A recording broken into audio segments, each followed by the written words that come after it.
नमस्कार दोस्तों, news good देख रहे हैं आप और मैं हूं आपके साथ हिमांशी पांडे। हालांकि कई दिनों बाद इस प्लेटफॉर्म पर वापसी हो रही है, इसके लिए माफ़ी। हम कोशिश करेंगे कि आपसे हर दिन मिले और आपके मुद्दों को सरोकार तक पहुंचाया जाए। बहरहाल अब क्योंकि आपसे रूबरू होने का मौका मिला है तो चलिए बात करते हैं इन दिनों चल रही सबके लिए ज़रूरी खबर की ओर। जी हाँ, आप सब जानते हैं कि अब बहुत जल्द 2000 रुपये का नोट मार्केट और लोगों की जेबों से खत्म होने वाला है। भारतीय रिजर्व बैंक ने बीते शुक्रवार को 2000 रुपये के नोट को चलन से वापस लेने का ऐलान किया था। वहीं मंगलवार यानी कि 23 मई से 2000 रुपये के नोट को जमा करने और बदलने की प्रक्रिया भी अब शुरू हो गई है। इसका मतलब आप किसी भी बैंक में जाकर अपना नोट बदल सकते हैं। इस फैसले को लेकर अब विपक्ष ने भी केंद्र सरकार की आलोचना करनी शुरू कर दी है और लगातार सरकार पर हमलावर हो रहे हैं, जबकि अब बीजेपी सरकार की तरफ से भी पलटवार का दौर शुरू हो गया है। इसी बीच आरबीआई ने अपील की है कि लोग पैनिक ना हो और बैंक जाने में कोई भी जल्दबाजी ना करें, क्योंकि 2000 रुपये का नोट वैध है। तो आप सभी उत्तराखंड के अगर अलग अलग कोने में जहां पर भी हैं, सभी आराम से जाकर नोटों को बैंकों में जमा करा सकते हैं।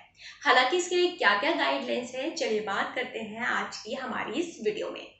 पहली गाइडलाइंस, भारतीय रिजर्व बैंक ने 2000 रुपये के नोट को वापस लेने की घोषणा करते हुए कहा था कि इस वैध मुद्रा को 23 मई से 30 सितंबर तक बैंकों में जमा करा सकते हैं। इसके अलावा इन्हें बदला भी जा सकता है, लेकिन एक बार में सिर्फ 10 नोट ही बदले जाएंगे। सेकंड गाइडलाइंस, आरबीआई के गवर्नर शक्तिकांत दास ने सोमवार को कहा कि 2000 रुपये के नोट को चलन से हटाने का कदम स्वच्छ नोट नीति का ही हिस्सा है। साथ ही उन्होंने स्पष्ट तौर पर भी कहा है कि 2000 रुपये का नोट वैध मुद्रा ही बना रहेगा। उन्होंने कहा कि लोगों के पास अपने 2000 रुपये के नोट को बैंक में जाकर जमा कराने और उसे बदलने के लिए काफी समय है, लिहाजा किसी को भी घबराने और परेशान होने की कोई भी जरूरत नहीं है। तीसरी गाइडलाइंस, गवर्नर ने कहा कि नोट बदलने के लिए कम मूल्य वाले नोट पर्याप्त संख्या में मौजूद है। इस बीच एसबीआई ने अपनी सभी शाखाओं को गाइडलाइन जारी करते हुए कहा कि नोट बदलने के लिए ग्राहकों को किसी भी फॉर्म या फिर पहचान पत्र की जरूरत नहीं है। इसका मतलब कि आम जनता को एक बार में कुल 20,000 रुपये तक के नोट 2000 रुपये के नोटों को बदलने के लिए किसी फॉर्म की जरूरत नहीं पड़ेगी।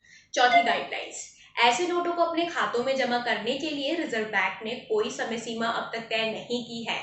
इसके लिए अपने ग्राहकों को जानो मानदंडों और अन्य लागू वैधानिक आवश्यकताओं को पूरा करना होगा। नोट बदलने के लिए कोई कितनी भी बार कतार में खड़ा हो सकता है। नोट बदलने के लिए कोई भी शुल्क भी नहीं देना होगा। पांचवी गाइडलाइंस, आरबीआई ने कहा है कि 2000 रुपये के नोट के डेटा रखने के लिए बैंक को डिपॉजिट और एक्सचेंज पर एक फॉर्म भरने की आवश्यकता होगी। बैंकों को रोजाना जमा किए जाने वाले और बदले जाने वाले 2000 रुपये के नोटों का ब्यौरा भी अपने पास ही रखना होगा। इस फॉर्म में बैंक का नाम, तारीख, नोट, एक्सचेंज की राशि और कुल राशि भरी जाएगी। बैंक के कर्मचारी ही इस फॉर्म को भरेंगे, ग्राहकों का इससे कोई मतलब नहीं होगा। छठी गाइडलाइंस, भारतीय रिजर्व बैंक ने बैंकों को ये सलाह भी दी है कि वे नोट बदलने या फिर जमा कराने आए लोगों को धूप से बचाने के लिए शेड का इंतजाम भी करें। साथ ही कतार में खड़े लोगों के लिए पीने के पानी की भी व्यवस्था की जाए। बैंकों को नोट बदलने की सुविधा सामान्य तरीके से काउंटर पर उपलब्ध कराने को भी कहा गया है। सातवीं गाइडलाइंस, आरबीआई के गवर्नर शक्तिकांत दास ने कहा है कि 2000 रुपये के नोट को चलन से वापस लेने का अर्थव्यवस्था पर बहुत सीमित प्रभाव ही देखने को मिलेगा, क्योंकि ये नोट चलन में मौजूद कुल मुद्रा का सिर्फ 10.8% ही है। 30 सितंबर की निर्धारित समय सीमा तक इस मूल्य के अधिकांश नोट वापस जाने की उम्मीद है। उन्होंने कहा कि 1000 रुपये का नोट फिर से जारी करने की संभावना के बारे में पूछा गया सवाल को अटकलें बताते हुए कहा कि फिलहाल ऐसा कोई प्रस्ताव अभी तक नहीं है। इसी बीच पेट्रोल पंप पर नगद देकर ईंधन खरीदने में 2000 रुपये के नोटों का इस्तेमाल 90% तक बढ़ गया है।